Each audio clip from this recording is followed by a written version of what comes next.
నాకారం వా రూపమధ్యద్భుతం తే పశ్యంత్యేతే యోగి ముఖ్యాః పురాణాః ఇత్తం భూతే మాదృశానుగ్రహార్థం ప్రత్యక్షంతే రూపమే తద్బభూవా.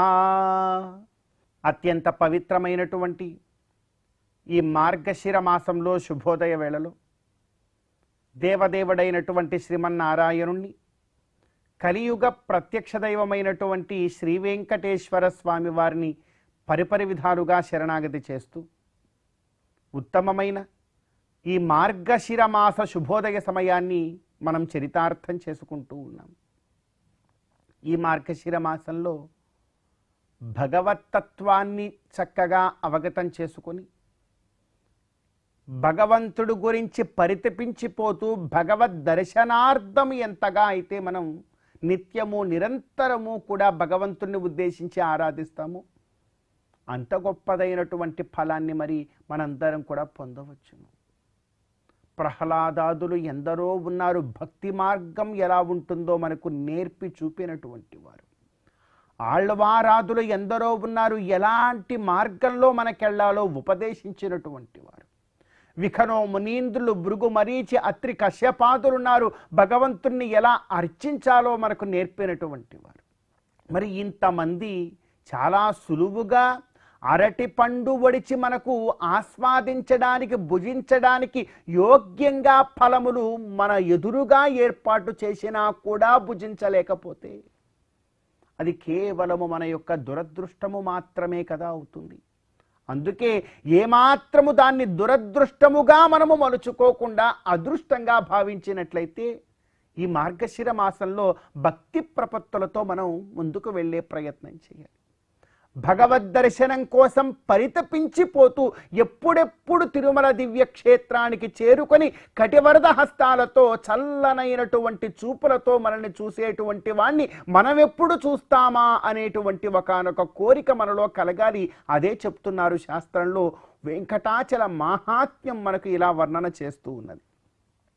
నాకారం వా రూపం అత్యద్భుతం తే. ఆయనకు నిజానికి అసలు ఆకారమే లేదు. ఆకారమే లేనటువంటి వాడు, విశ్వమంతా దాగి ఉన్నటువంటి వాడు, కేవలము నీ కోసము నీవు చూడడానికని మాత్రమే ఒక రూపాన్ని ధరించి రాగా ఆ రూపమేనయ్యా ఆనంద నిలయంలో ఉన్నది. అందుకే నాకారం వా రూపం అత్యద్భుతం తే, అత్యద్భుతమైనటువంటి రూపం. కింద పాదముల దగ్గర నుండి ఆ వజ్రాల కిరీటము వరకు గోవిందుణ్ణి ఒక్కసారి కింద నుంచి పై దాకా ఒక్కసారి దర్శనం చేసుకుంటే ఎంత ఆనందభరితం మనకు. మరలా మరలా ఎప్పుడెప్పుడలా దర్శించుకుంటామా అని సామాన్య భక్తులు పరితపించిపోతూ ఉంటారు కదా. అందుకే నాకారం వా రూపమత్యద్భుతం తే పశ్యంత్యేతే యోగి ముఖ్యాః పురాణాః. ఎవరైతే వెళ్ళి ఆ రూపాన్ని దర్శిస్తూ ఉన్నారో వారు ఖచ్చితముగా యోగులే.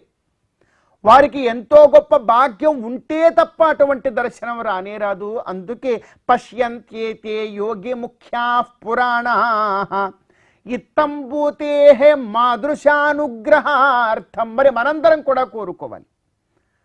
తిరుమల గిరులకు వెళ్ళి ఎంతో చక్కగా కటివరద హస్తాల రేడైనటువంటి ఆ గోవిందుని చూడగలిగినటువంటి ప్రతి ఒక్కడూ కూడా భాగ్యవంతుడే. కానీ నాకెప్పుడు ఆ భాగ్యం కలుగుతుంది? ఆ భాగ్యము ఎప్పుడు, ఈ క్షణమా మరుక్షణమా, ఎప్పుడెప్పుడు కలుగుతుందా అని చెప్పి పరితపించిపోవాలి మన మనస్సు అంటూ ఉన్నారు. ఇత్తం భూతే మాదృశానుగ్రహార్థం ప్రత్యక్షంతే రూపమే తద్బభూవా. మాకు కూడా ఒక్కసారి ప్రత్యక్షమై నాకొక రూపాన్ని ప్రదర్శింపచేసి నాకు ప్రత్యక్షము భగవంతుడా అని మనం కోరుకోవాలట. అసలు నిజానికి ఈ శ్లోకము ఎక్కడిది, ఎవరు కోరుకున్నారు అంటే ఈ శ్లోకాన్ని మొట్టమొదట కోరుకున్నటువంటి వాడు తొండమాన్ చక్రవర్తి అని అన్నారు. ఆయన నోటి నుండి వచ్చినటువంటి ఒకానొక శరణాగతి శ్లోకముట ఇది. ఈ శ్లోకాన్ని కనుక మనం బాగా అవగతం చేసుకున్నట్లయితే ఆ చక్రవర్తికి ఎలా గోవిందుడు దర్శనమిచ్చినాడో మనకు కూడా అటువంటి దర్శనాన్ని చక్కగా ఇస్తాడు అని వెంకటాచల మహాత్మ్యం మనకు తెలియజేస్తూ ఉన్నది. కనుక ఈ మార్గశిర మాసంలో ఇటువంటి శరణాగతి ద్వారా గోవిందుణ్ణి మనందరం కూడా చక్కగా ఆరాధిద్దాం.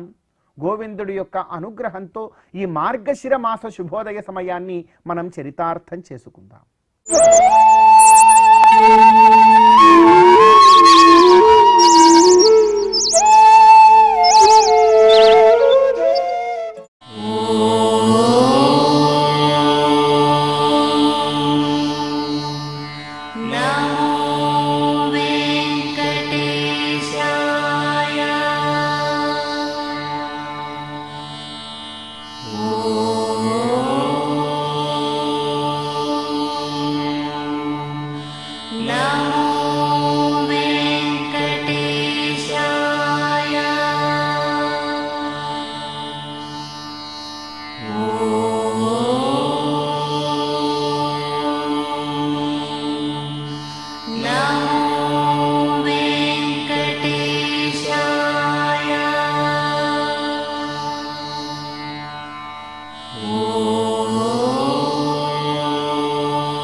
No.